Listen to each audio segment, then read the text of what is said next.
Pile Poule. Dialogue pour le temps présent et pour les temps futurs.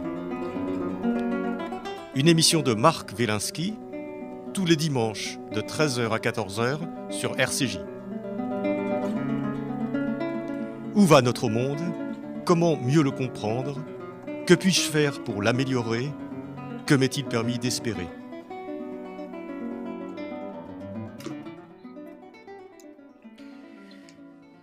Aujourd'hui, la primauté du vivant avec Dominique Bourg.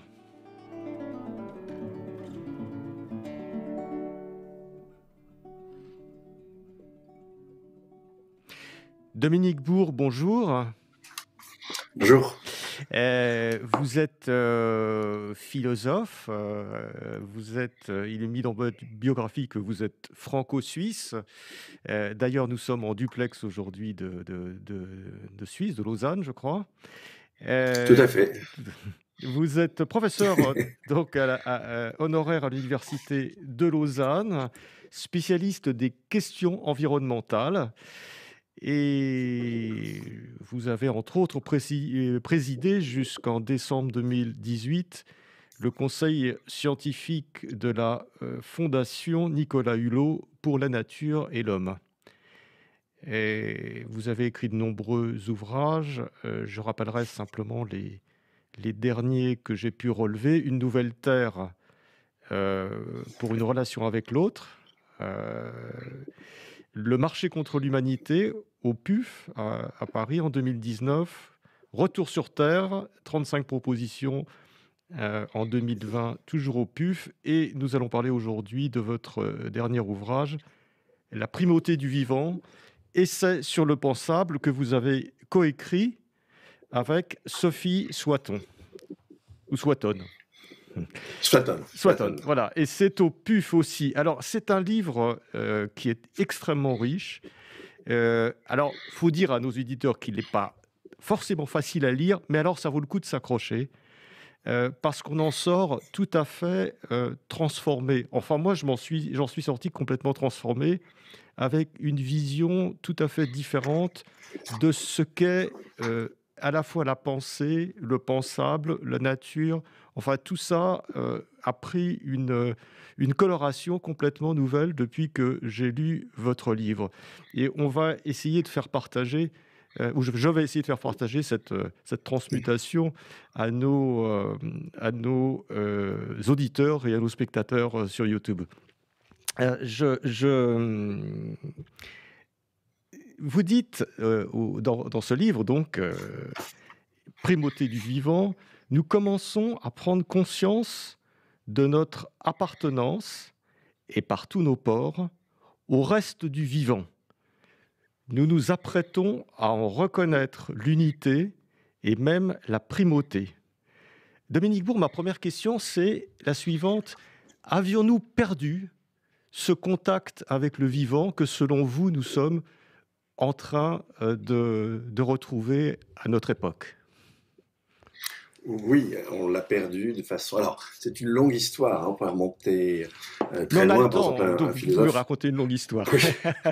Alors, je vais peut-être pas remonter jusque-là, mais je renvoie le lecteur au livre de David Abraham, justement, sur cette mise à distance vis-à-vis de la nature, qui s'est sans doute accentuée justement avec la raison grecque. Et c'est pourtant à nous deux, c'est notre fondement. Mais je vais prendre un exemple très très simple. Hein. Imaginons une ville d'aujourd'hui, nos appartements, tout est artificiel, il n'y a rien, si vous voulez, qui ne soit pas transformé par les êtres humains. Et surtout, dans nos villes, il y a très très peu de traces. En tout cas, on ne le voit pas du vivant. Si vous imaginez une ville du XVIe siècle, vous avez jusque dans les églises, des chevaux, des poules, des porcs, vous avez de l'herbe, de la verdure partout. Évidemment, il n'y a pas de pesticides, etc. Donc, la vie humaine est en permanence au contact et enchâssée avec ce qui n'est pas elle, avec ce qu'elle ne fait pas elle-même, ce qu'elle ne transforme pas. Si vous regardez une ville d'aujourd'hui, ben c'est l'inverse. Il faut vraiment aller chercher le vivant loin et en général, on va le chercher justement sur YouTube. Donc, si vous voulez, là, vous voyez très bien à quel point on a pris des distances énormes. Et je pense que ces distances, c'est peut-être aussi une des raisons pour lesquelles on ne comprend pas bien aujourd'hui les difficultés dans lesquelles on s'est mise. Le GIEC nous nous a rappelé encore il y a quelques jours que on n'avait plus que 3 ans pour inverser la tendance haussière des émissions de gaz à effet de serre au monde et qu'il faudrait les diviser par 2 d'ici à la fin de cette décennie. Et en fait, vous avez bien vu, ça bouge pas. Il y a même une guerre entre-temps qui s'est déclarée. Et donc, Mais ça bouge pas, oui, je crois que ça fait 50 ans, 60 ans que ça bouge pas. oui, Depuis les facilement. années En fait, 70, le oui, Club de Rome, on a l'impression que rien n'a oui, tous les bougé. avertissements n'ont jamais rien donné. Ouais. Tous les avertissements n'ont jamais rien donné. Alors, ce qu'on propose dans le livre, justement, c'est pourquoi ça. Et alors, on va pas remonter aussi loin que David Abraham. Dans le livre, on remonte, eh bien, à la fin du XVIe et au début du XVIIe siècle, dans le cadre de la civilisation occidentale, il y a ce qu'on appelle dans le livre un changement de paradigme. C'est-à-dire que, on va, j'imagine, un petit peu affiner les choses, mais dans un premier temps, si vous voulez, notre conception, notre vision du monde va complètement changé. Je vais essayer de rappeler ça de façon très très rapide, mais en fait, si vous voulez, la vision savante qui s'est maintenue, c'est la vision héritée de Aristote, Eudoxe, et puis stabilisée avec Ptolémée. Donc on remonte à l'Antiquité grecque, et là on a une Terre qui est au centre de l'univers, on a la partie sublunaire du monde qui est la nôtre, hein, qui est marquée par le fait que les choses apparaissent et disparaissent, elles deviennent et elles meurent, elles se corrompent. Puis à partir de la sphère à laquelle est accrochée la divinité lune, si vous voulez, après il y a les autres planètes qu'on connaissait, on va jusqu'à la sphère des fixes. Donc en fait, on a un univers clos, entouré par le premier moteur immobile, donc en quelque sorte enveloppé de divin. Ce monde n'a jamais été créé, il ne disparaîtra jamais. Voilà, on est dans cette espèce d'univers qui est saturé de sens, où la place des hommes et l'action des hommes y est très limitée. Elle n'a de sens qu'à l'intérieur de ce monde sublunaire. Ça n'a absolument aucun sens ailleurs. Dans le monde céleste, eh bien, tout ce qui s'y produit est nécessaire, c'est-à-dire ne pouvait que s'y produire et s'y produire comme il s'y produit. Et il y a pas de corruption, il n'y a pas de matière, hein, il y a une cinquième essence, etc. Bon, voilà. Et donc, on va passer de ça, en quelques décennies, en quelque sorte, à l'idée que non, le monde déjà n'est pas clos, hein, il est ouvert, il est infini, finira-t-on par penser, et surtout, il n'est composé que de corpuscules matériels. Alors, c'est pas encore les atomes, on sera plutôt sur l'idée d'une suite infinie de corpuscules, mais en tout cas, le monde n'est que matière. Et en fait, Oui, ça, tout ce qui s'y le produit... tournant, c'est la fin du XVIe siècle, le début du XVIIe Oui, siècle. fin 16e, début C'est 17e, Galilée, c'est ce qu'on quoi. appelle, alors, Ouais. oui, alors c'est Galilée, c'est Copernic, etc. C'est la naissance de la physique, hein. C'est la naissance de la science moderne, c'est aussi Descartes, hein. C'est, si vous voulez, l'idée d'un monde qui est que pure matière.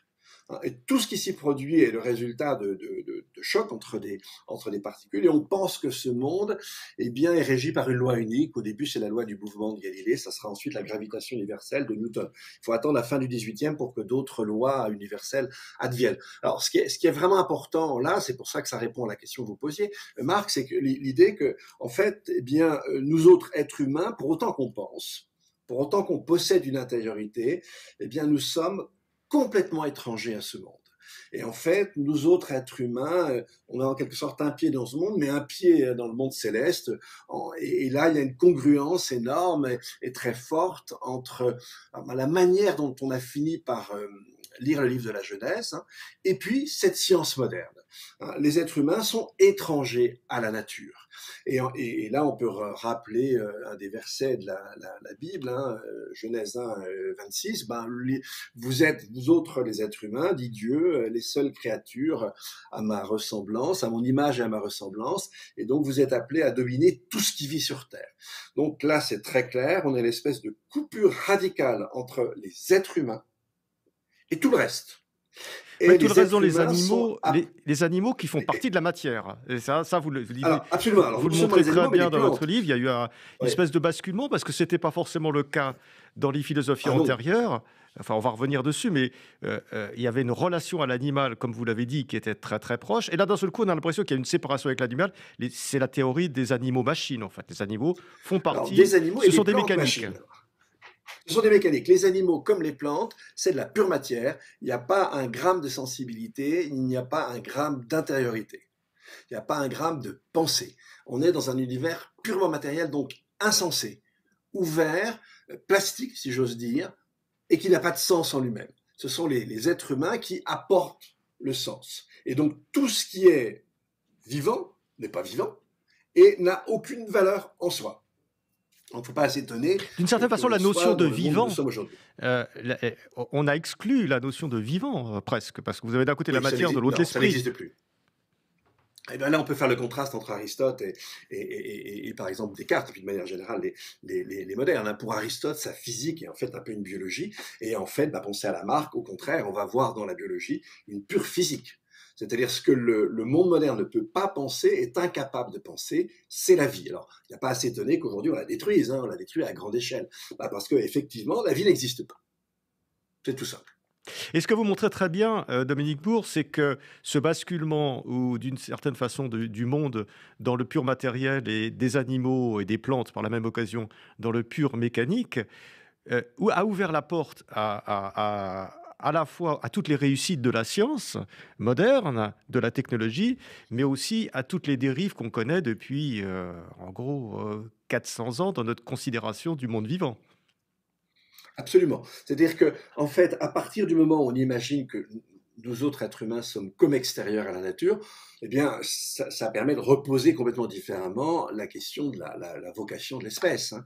Si l'espèce est étrangère à la nature, ce qu'on va appeler le progrès, ça sera un arrachement indéfini à la nature. C'est la construction d'autre chose, c'est la construction d'un monde artificielle qui va la couvrir, qui va en quelque sorte l'effacer, et c'est un petit peu le monde dans lequel nous sommes aujourd'hui, et on se rend compte précisément des difficultés dans lesquelles nous nous sommes. Et là, peut-être c'est l'occasion de revenir sur cette idée de paradigme, parce que effectivement, un paradigme, c'est une construction au long cours, ça se construit au fur et à mesure de siècles, ça s'impose et ça domine pendant des siècles, et ça se détricote pendant des siècles. Et si là, on reprend cette idée, si vous voulez, qu'effectivement, nous sommes complètement étrangers à la nature, si je prends par exemple la question des animaux-machines, bien sûr, elle était contestée du temps de Descartes, elle a cessé d'être contestée après, mais en fait, la chose qui compte, c'est qu'il faut attendre, d'ailleurs, en fait, la deuxième moitié du 19e siècle, par exemple, pour qu'avec des traités de zootechnie, on construit vraiment une conception purement mécanique de l'animal, puis ça, vous allez voir ça se traduire, par exemple, avec les abattoirs de Chicago au début du XXe siècle, et encore récemment dans les écoles vétérinaires à Maison-Alfort, il y a une dizaine d'années, on apprenait aux futurs vétérinaires que si on doit pratiquer une césarienne sur une vache, il n'y a pas à l'anesthésier, parce que de toute façon, elle ne ressent rien. Ouais. Mais C'est alors, une machine. ce qui est très étonnant on le voit, dans ce basculement vers le mécanique, c'est qu'il y a beaucoup de gens euh, qui ont l'intuition, qui ont la sensation que on va dans la mauvaise direction dans cette conception de la nature, à commencer par exemple par La Fontaine, Bien qui sûr. personnalise les animaux et qui leur donne quand même une vraie vie, une vraie sensibilité, etc. Puis, mais il y avait plein d'autres personnes à l'époque. Et on a l'impression que vous parlez d'un paradigme, c'est-à-dire, on pourrait appeler ça de façon simple, peut-être une pensée dominante ou quelque chose comme ça qui n'est pas personnelle mais qui est collective, une espèce Tout à fait. d'idéologie générale. Je sais, mais, et on a l'impression qu'elle se met à dominer et qu'elle écrase les autres. Ah, complètement. Ça, c'est le propre d'un paradigme. Vous pouvez peut-être penser dans les marges, mais justement, vous serez dans les marges, vous serez dans les espèces de tourbillons latéraux, et vous n'aurez aucune influence. D'ailleurs, c'est amusant parce que l'idée d'une nature mécanique et mécaniste du monde, on la doit à Démocrite, Lucrèce, etc. Et en fait, pendant des siècles, elle est marginale, c'est-à-dire qu'elle est justement dans les remous latéraux et elle n'influence pas le courant général.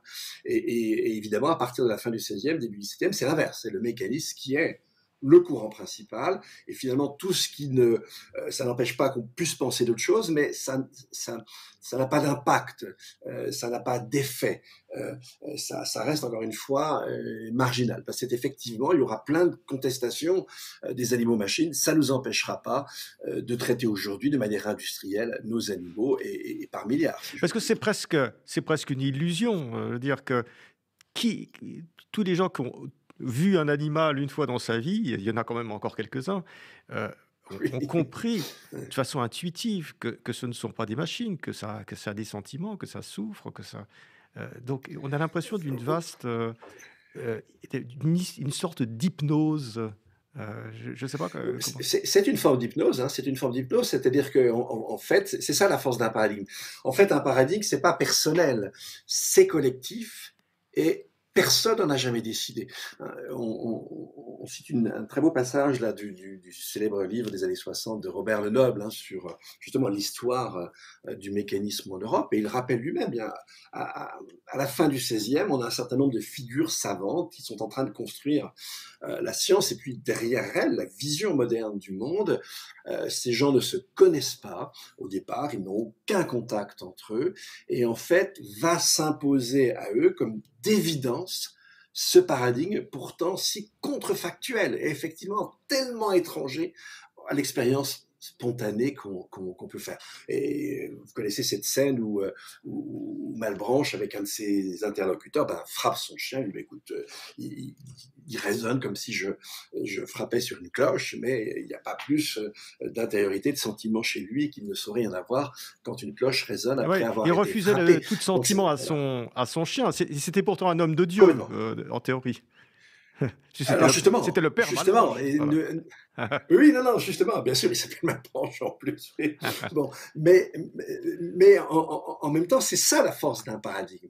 Et puis, ce paradigme-là, bien, en fait, c'était celui des techniques. Ça a d'abord permis bien de pouvoir maîtriser la balistique sur le champ de bataille. C'était pas tout à fait inutile de connaître à l'avance où le boulet allait arriver en fonction de l'angle d'inclinaison de la bombarde, etc.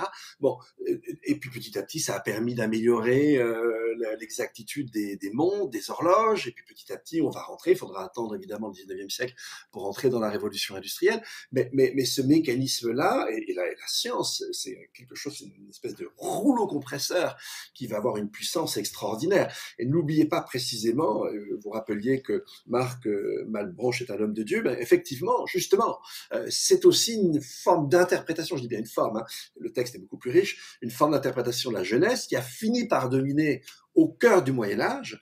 On a oublié les autres strates de la jeunesse, les autres manières de comprendre la relation entre les hommes et Dieu, puis on n'a plus que celle-là, elle est effectivement contrefactuelle, mais elle produit des effets sur la réalité d'une puissance étonnante. Donc, on s'y raccroche en quelque sorte sans contester. On y va tous. Et c'est une civilisation nouvelle qui s'élance.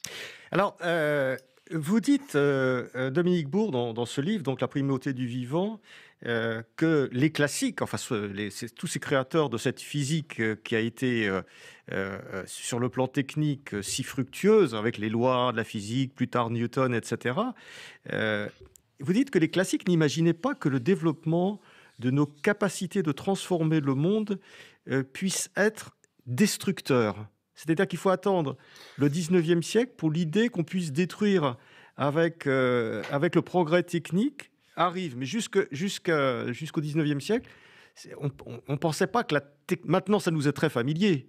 Que la technologie peut détruire le monde, la nature, la planète et même la galaxie, on va en reparler. On n'imaginait pas jusqu'à ce moment-là que ce soit possible. Oui, au contraire, en fait, on imagine qu'il n'y a pas de différence entre nature et artifice, que nos artifices sont en continuité avec la nature, donc ne serait-ce qu'en fonction de ce présupposé, pourquoi la détruirait-on? On va l'aménager, en continuité, etc.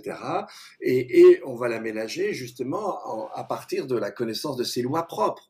Donc l'idée qu'en utilisant les lois de la nature, on pourrait la détruire, c'est une idée qui était complètement absurde. Ça n'avait aucun sens. Et on va simplement s'apercevoir de ça. Alors on commence effectivement à s'en apercevoir.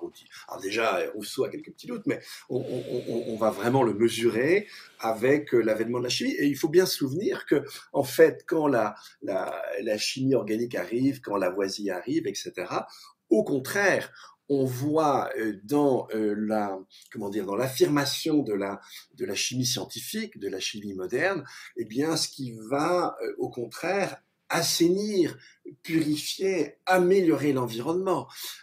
Et si j'ai en tête le magnifique livre, là, Les temps de l'eau, d'André Guilherme, où il raconte ce qu'était la ville sale, hein, qui s'impose durant le petit âge glaciaire, à cause du petit âge glaciaire et de la guerre de 100 ans, où là, au contraire, on a une ville qui, pour se défendre, doit organiser, susciter des lieux de pourriture, de corruption.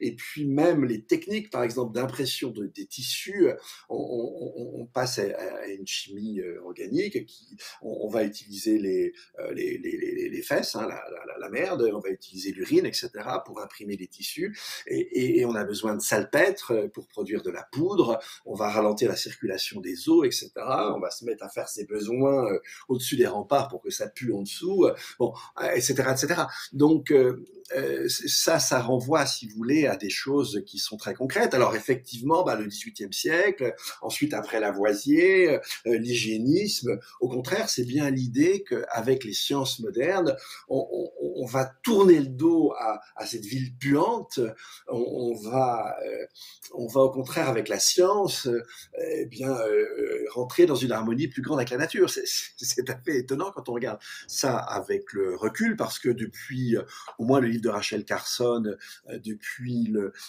les années 60 du siècle dernier, la chimie est devenue au contraire le symbole, le symptôme de la destruction humaine de la nature. Alors cela dit, c'est déjà avant, hein, on a pas mal de témoignages au 19e siècle, quand vont s'installer les premières soudières, etc. En fait, tout l'environnement immédiat est brûlé. Et donc là, on a les premiers constats d'une pollution industrielle qui est alors tout à fait nouvelle, hein. Et puis, dès le 19e siècle, on a l'idée qu'effectivement, les actions humaines et l'industrie humaine pourraient rendre la Terre difficilement habitable, hein. On a ça déjà chez George Perkins Marsh, et son livre, L'homme et la nature, hein, paraît vers 1860, quelque chose comme ça, 1865, 66, je ne sais plus, mais en tout cas au début, la deuxième moitié du 19e, et au seuil de la seconde révolution industrielle, quand on va passer, si vous voulez, de la vapeur au pétrole et à l'électricité. Alors, Dominique Bourg, hein, je rappelle qu'on parle de votre livre La primauté du vivant, et c'est sur le pan simple. Et maintenant, maintenant, on sait. On est sensibilisé à cette question de la destruction de la planète à l'intérieur de ce paradigme technologique. Et vous dites, et c'est très impressionnant, qu'on peut, en fait, on pourrait technologiquement détruire la Terre en 5 à 6 siècles. Ça peut aller même plus vite. Et que non seulement la Terre, mais qu'on pourrait détruire la galaxie en 5 ou 6 000 ans dans un rayon de 10 milliards d'années-lumière. C'est-à-dire qu'on peut détruire la Terre, mais pas seulement. C'est-à-dire qu'on peut détruire une partie de l'univers si on continue comme ça, en gros. Oui, alors ça serait même au-delà de la galaxie, hein. 10 milliards d'années-lumière, c'est carrément, on commencerait à bouffer l'univers et à détruire les galaxies. Alors, je rappelle quand même, hein, c'est un livre écrit à 4 mains, hein, avec Sophie Slatton, hein. Voilà. Alors, je reviens effectivement à cette idée, et elle est en continuité avec ce que je disais tout à l'heure sur la question de l'arrachement à la nature.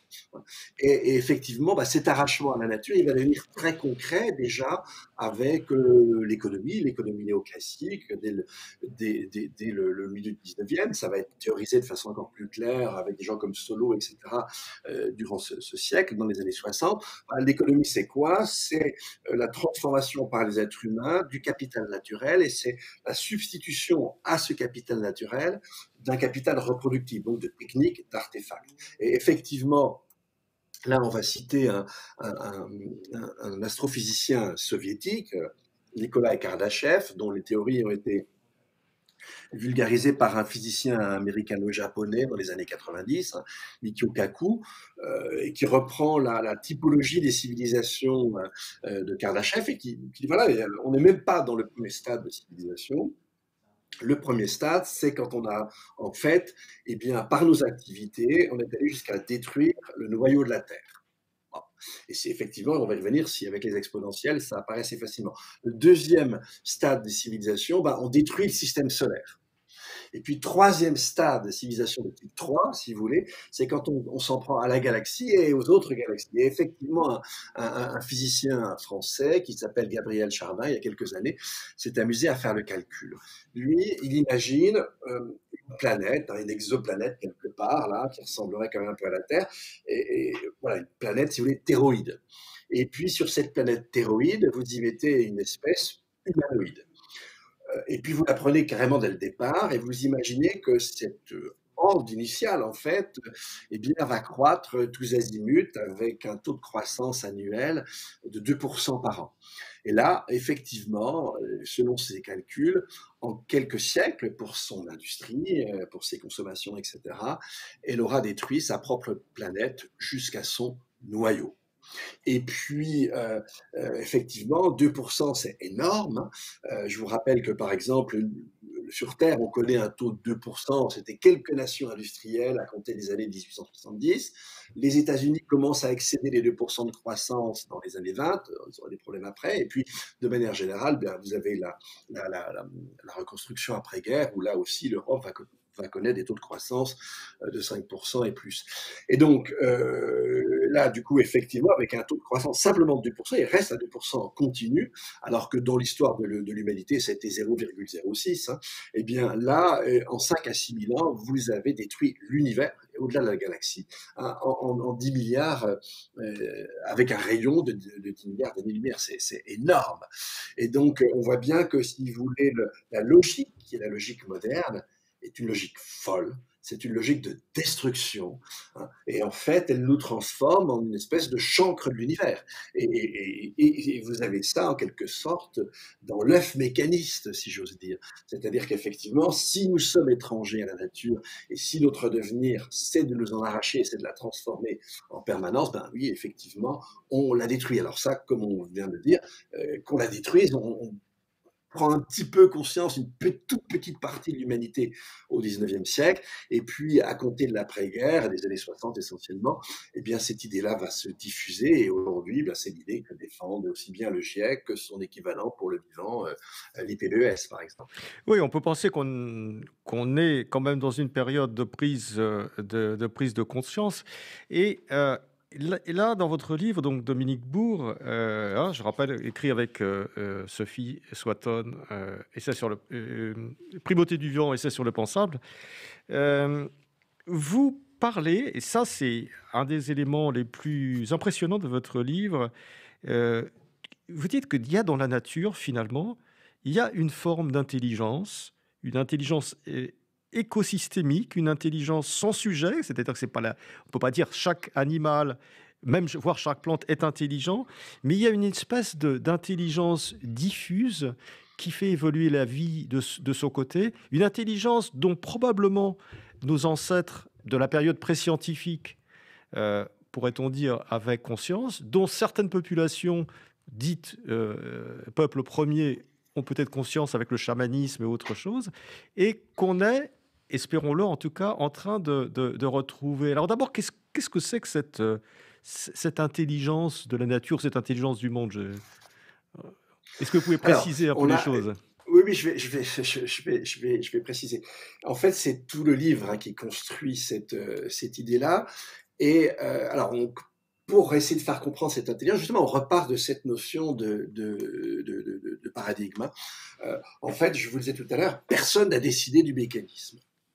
En fait, déjà, nos idées, la manière dont on construit, et puis ce mécanisme, on vient un petit peu d'y rendre sensible à nos auditrices et nos auditeurs, eh bien, ce mécanisme, il s'est instillé jusque dans les moindres détails de la vie. Il a fait que la façon dont tout un chacun peut essayer de penser et se représenter le monde, eh ben, c'est vraiment diffusé très, très, très, très largement.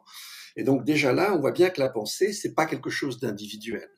C'est pas ce dont déciderait un sujet souverain dont on sait où. La pensée, c'est d'abord quelque chose de collectif, hein. Et on pense à partir, on pense dans une époque, on pense dans un certain type de contexte. Et je vous disais tout à l'heure, ces premières figures du mécanisme ne se sont pas donné le mot et la chose s'est imposée à elle. Alors déjà bien, on voit que la pensée, c'est probablement plus que nos représentations, qu'un paradigme, c'est un peu ce qui vient ressourcer, nourrir, un peu comme par en dessous, ce qu'on est capable de penser. Et donc là déjà, on commence à comprendre que la pensée, ça dépasse nos représentations individuelles. Au contraire, ça les rend possibles, ça les porte, hein. Et le chapitre central du livre, il est construit sur un fragment de Pascal, hein. Hasard donne, hasard ôte les pensées.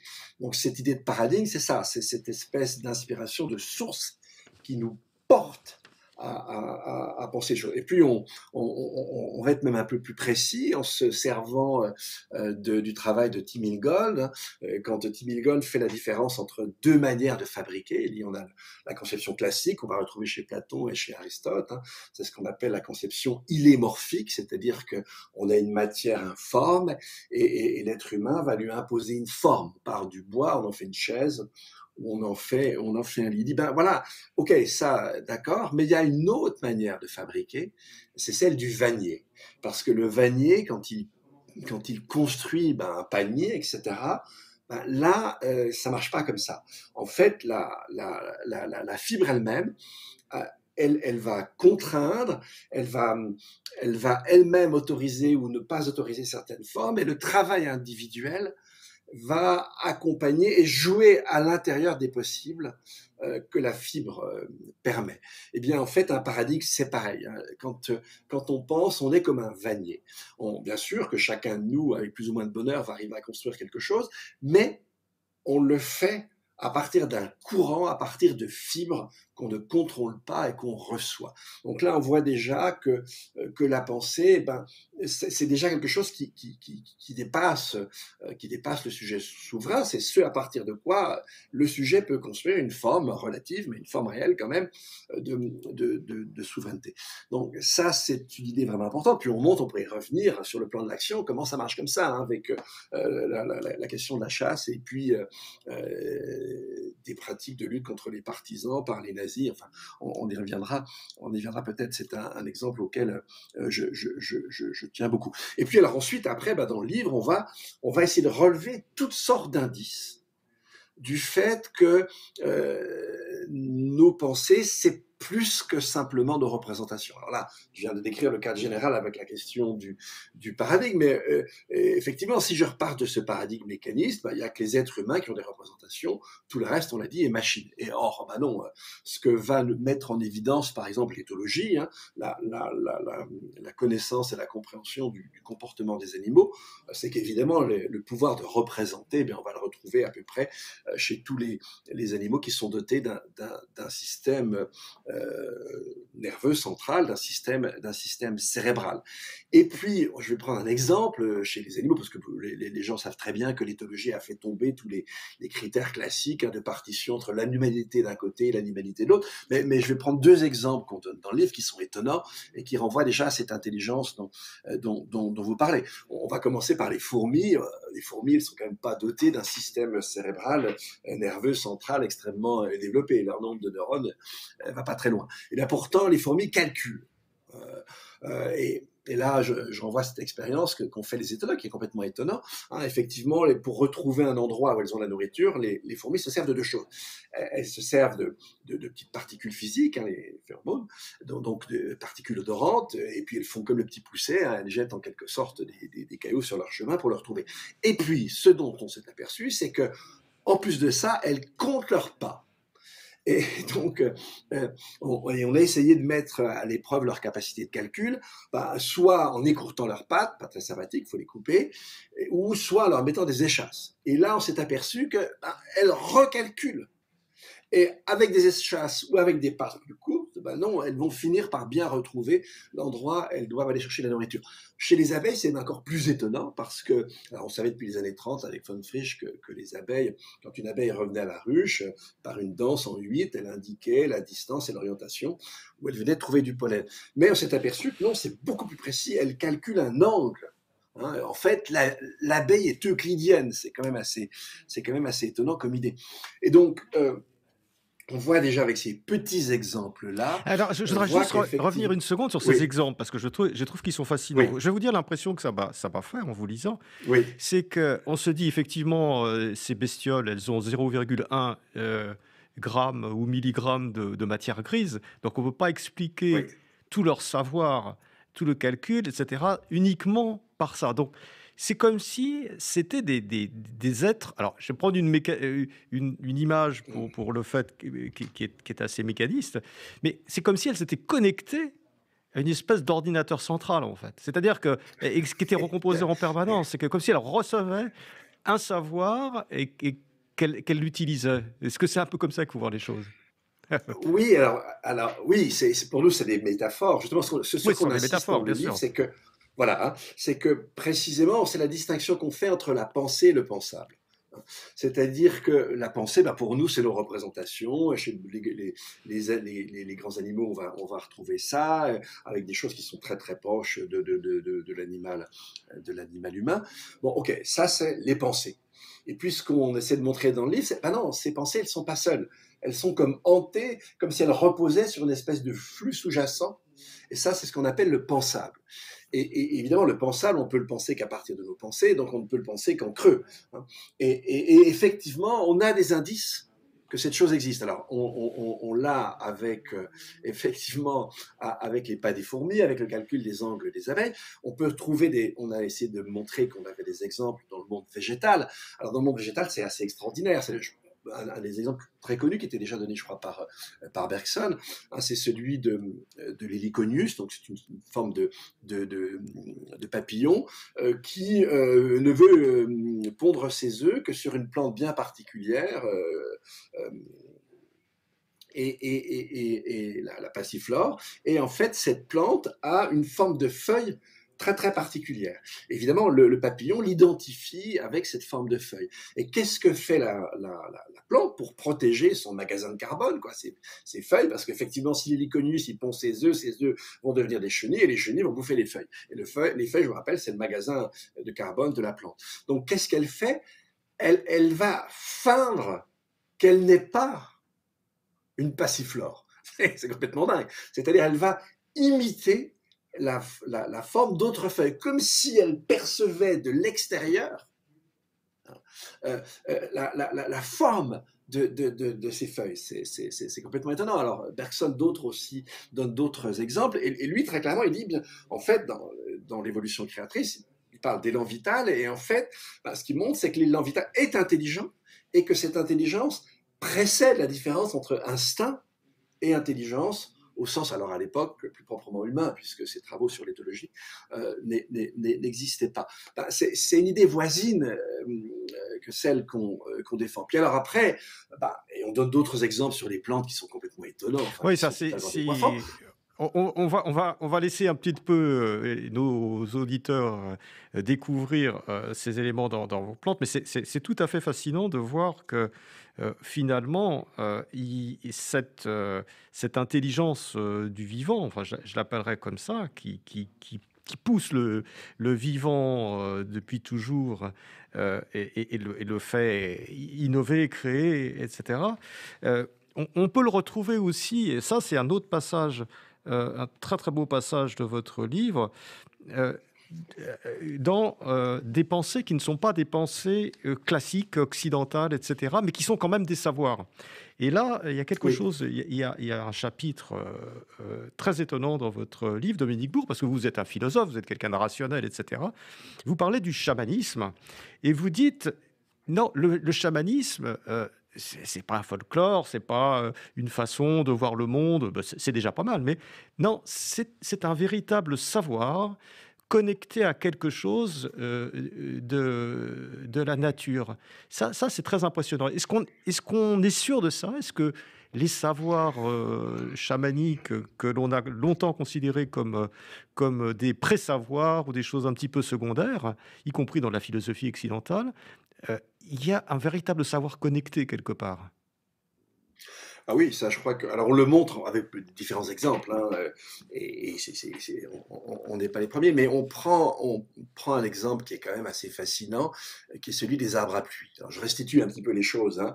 Cette histoire d'arbres à pluie, bah, on peut remonter jusqu'à Platon, justement, pour nos autres philosophes, Marc, hein. On peut remonter jusqu'au Critias. Dans le Critias, il y a un passage assez étroit, c'est un petit paragraphe, mais où, manifestement, les Grecs, au travers de Platon, ont la mémoire des siècles qui ont précédé, des paysages qui précédaient l'invention de l'agriculture. Et Platon raconte que, bah, évidemment, quand on a commencé à pratiquer l'agriculture sur certaines collines, et on l'a pas fait exprès, mais du coup, on a fragilisé les sols. Ces sols sont partis dans les plaines. Des plaines, ils sont allés jusqu'à la mer. Et donc, du coup, les forêts ont disparu. On a eu ce paysage semi-aride qui est toujours celui de la Grèce d'aujourd'hui. Et donc, du fait de la déforestation, on a eu un assèchement régional. Ça, c'est décrit en toutes lignes dans le Critias de Platon.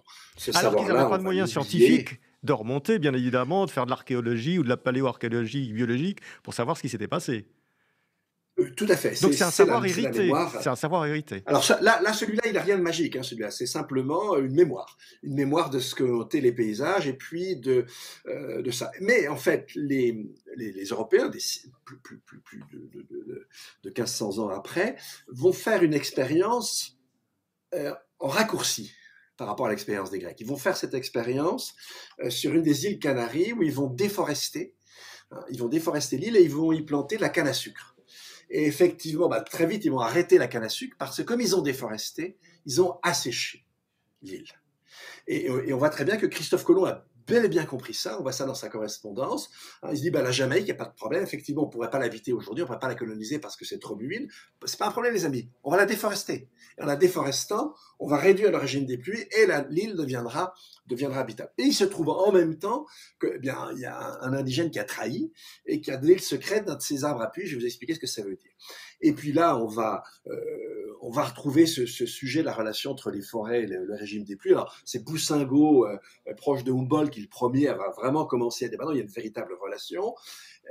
Alors que, par exemple, au début du 19e siècle, il y a une grande querelle en France avec une nouvelle loi qui va interdire, elle existait déjà pour la montagne, mais qui va interdire en plaine aux forestiers privés de couper leurs forêts sans l'autorisation de l'État. Bah, Arago, la grande figure scientifique de l'époque, dit bah, non, on n'est pas bien sûr, il y a peut-être un lien, etc. Mais, non, à partir de Boussingault, ça se construit, puis aujourd'hui, on est très clair. Je vais vous prendre l'exemple de la forêt amazonienne. On sait que la forêt amazonienne, eh bien, c'est elle qui fait que la pluie va jusqu'à la cordillère des Andes.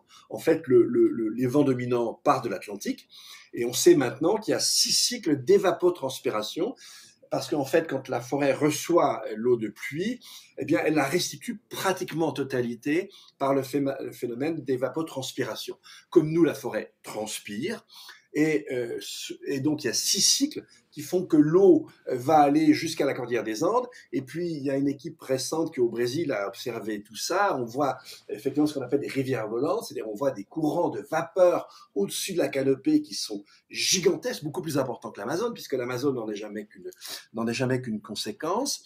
Et alors, évidemment, le chaînon manquant, c'était ces fameux arbres à pluie. Parce qu'effectivement, on sait qu'il y a 6 cycles, les cycles dont je vous parlais, mais si ça s'évapore et si ça ne se condense pas, ça ne retombe pas en pluie.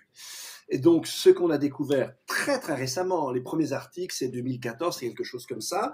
Et là, cette expérience dont je vous parle, elle était, je crois qu'elle est terminée maintenant, mais c'est une équipe du Max Planck Institute, donc allemande, avec une équipe brésilienne, qui avec des appareils très très sophistiqués, vont vérifier toutes ces connaissances et chercher à identifier les fameux arbres à pluie. Les arbres à pluie, ils envoient en quantité gigantesque certains aérosols qui vont faire que la transpiration des plantes retombe sous forme de pluie. Donc nous, on connaît ça depuis quelques années. Et je vous invite à lire La chute du ciel d'un chaman Yanomami. La chute du ciel, c'est dans la très belle collection Terre humaine chez Plomb, et c'est en fait le résultat d'une quinzaine d'années de dialogue, enfin un peu moins d'une dizaine d'années de dialogue, entre un chaman et un anthropologue français qui s'appelle Bruce Albert. Il y a 2 séries de dialogues. Le tout est publié en 2010. Il y avait déjà eu des choses publiées avant. Et là, donc, c'est publié avant les travaux scientifiques dont je vous parle. Le chaman vous décrit tout ça et vous désigne par leur nom les arbres à pluie. Le chaman en question n'a pas de tour pour monter au-dessus de la canopée. Il n'a pas tous ces appareils sophistiqués qu'ont emporté ces 2 équipes scientifiques en pleine Amazonie. Il n'a pas même des microscopes, etc. Et il sait quels sont les arbres qui produisent des aérosols invisibles à l'œil nu. C'est-à-dire que, Okay, si je comprends bien, c'est quelque chose qui a été par la suite confirmé par la science. Et tout à fait. d'où vient donc, selon vous, ce savoir du chaman? Est-ce que c'est hérité d'une mémoire ou est-ce que c'est une connexion à quelque chose de plus large? Ah non, lui-même le présente comme une connexion au divin, et c'est vrai, c'est en même temps du coup un savoir millénaire, mais c'est un savoir qui est inséparable d'un accès au monde invisible. Et moi, je ne peux pas vous en dire plus. Hein. La seule chose, c'est que je constate que c'est un vrai savoir. Je ne suis pas chaman, hein, je suis désolé, Marc, mais donc moi, je vois ça en philosophe, si vous voulez. Et donc, en philosophe intéressé par les sciences, ben voilà, là, j'ai une connaissance, elle est établie, elle est très précise. C'est pas de la métaphore, hein, c'est pas du tout, comment dire, des espèces de, c'est pas du Nostradamus, si vous voulez. Hein, c'est pas métaphorique, c'est très précis. Tel arbre produit est un arbre à pluie. Fait effectivement que le phénomène de l'évapotranspiration va condenser, va redonner de la pluie. Mmh. Voilà, c'est très techno. Ouais. Et ça, lui, il dit, c'est les dieux qui m'ont raconté ça, et il raconte ça à mes amis chamans depuis des millénaires. Ouais. Alors, Dominique Bourg, il y a énormément de choses dans votre livre qui est, je disais, d'une grande richesse, hein. On ne peut pas tout évoquer. Donc, je renvoie, hein, à ce livre, La primauté du vivant, paru chez PUF. Voilà la question que je voudrais vous poser pour terminer.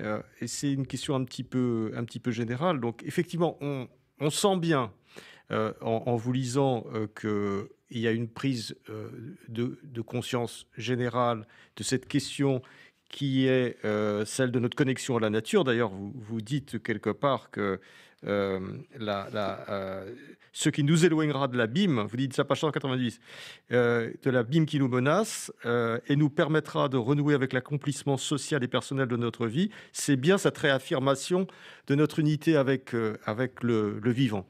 Donc, il y a quelque chose, on est en train de se rendre compte, de sortir un petit peu de ce paradigme de la science. Moi, ma question, elle s'adresse plus maintenant à l'homme d'action que vous êtes, et puis vraiment au philosophe. C'est-à-dire que j'ai dit que vous aviez présidé donc, le conseil scientifique de la Fondation Nicolas Hulot, que vous êtes très actif dans le milieu écologique. Ma question est toute simple. Est-ce qu'on va vraiment... Est-ce qu'on a vraiment compris? Est-ce qu'on a vraiment intégré? Est-ce qu'on a une chance d'éviter cette catastrophe à laquelle les différents rapports du GIEC nous destinent? Ah ben clairement non, pour une raison très simple, c'est qu'elle est là. Hein. Et je vais vous rappeler les choses très très rapidement. Bah déjà, ce qu'il faut bien comprendre, c'est le climat qu'on a aujourd'hui. Ce sont les émissions de gaz à effet de serre qu'on a accumulées jusqu'à il y a grosso modo 20 ans, à quelques pouillèmes près. Donc en d'autres termes, le climat qu'on aura dans 20 ans, nous en avons déjà décidé. Alors le climat, on pourrait dire ça, c'est l'écrin, hein, qui autorise certaines conditions qui vont permettre aux vivants qu'on connaît de se développer. Donc en fait, le système Terre sur lequel on habite, eh bien c'est un système aujourd'hui dont l'habitabilité pour l'espèce humaine et les autres espèces est en train de se péjorer. Il se péjore avec les fameux événements extrêmes dont parle le GIEC, avec qui va déboucher sur des capacités à produire de l'alimentation qui vont se réduire, et avec un phénomène intermédiaire qu'on appelle la chaleur humide. Je vais y revenir. Là, c'est la péjoration, et puis cette chaleur humide, elle va de la péjoration jusqu'à la réduction physique de l'habitabilité de la Terre, qui découlera aussi de la montée des eaux, du devenir aride de certaines régions, et puis de la montée générale des températures moyennes sur Terre. Alors la chaleur humide, c'est facile à comprendre, hein. Nous sommes des espèces de machines thermodynamiques, on a besoin de maintenir un équilibre à l'intérieur, de chaleur, un équilibre thermique, nos 37 degrés, et comment on régule cet équilibre? S'il fait trop chaud dehors, on le régule par la transpiration. Alors, on est comme les plantes, c'est-à-dire que par l'évaporation de notre transpiration, on se rafraîchit. Or, si vous avez, par exemple, une température ambiante de 35 degrés, et puis un taux d'humidité de 80%, la marge pour vous rafraîchir, c'est les 20% qui restent. Donc, ça veut dire que vous pourrez rester que quelques heures dehors sans crever et avant sans dégradation vraiment importante. Si vous montez l'humidité, si vous montez la chaleur, le temps se réduit, ce qui fait qu'à un moment donné, c'est complètement inhabitable. Et donc, en fait, la péjoration et la réduction de l'habitabilité de cette planète, c'est en cours. De toute façon, dans 20 ans, 30 ans, 40 ans, la planète sera très singulièrement moins habitable qu'elle n'est aujourd'hui. Donc ça, les amis, c'est trop tard. Vous n'avez plus qu'à pleurer. En revanche, et il faudra vraiment qu'on se remue maintenant, comme nous le rappelle le GIEC, on a encore la possibilité, mais à condition de changer très rapidement, c'est franchement pas ce qu'on est en train de faire, eh bien, on aurait la possibilité de réduire ce mécanisme, de le stopper à un certain niveau et de faire que la péjoration et la réduction de l'habitabilité de la Terre restent réduites. On a encore cette possibilité-là, c'est énorme, mais on a encore très peu de temps. Donc, on a très peu de temps, effectivement, mais c'est pas complètement impossible. Non, c'est pas du tout impossible. Espérons qu'on n'est pas assez cinglé et qu'on le fasse. Bon. Dominique Bourg, merci beaucoup pour cette conclusion, je dirais pas optimiste, mais disons en demi-teinte, teintée d'optimisme. Je rappelle votre livre qui est tout à fait passionnant, donc au PUF, Primauté du vivant, essai sur le pensable, coécrit avec Sophie Swatton. Merci beaucoup Dominique d'être venu au micro de Pile Poule. Merci Marc. Merci beaucoup. Ça y est Marc, on est sorti là. C'était Pile Poule, une émission de Marc Wielinski que vous pouvez retrouver en podcast sur le site de Radio RCJ et sur les différentes plateformes, ainsi que sur YouTube. À dimanche prochain, 13h.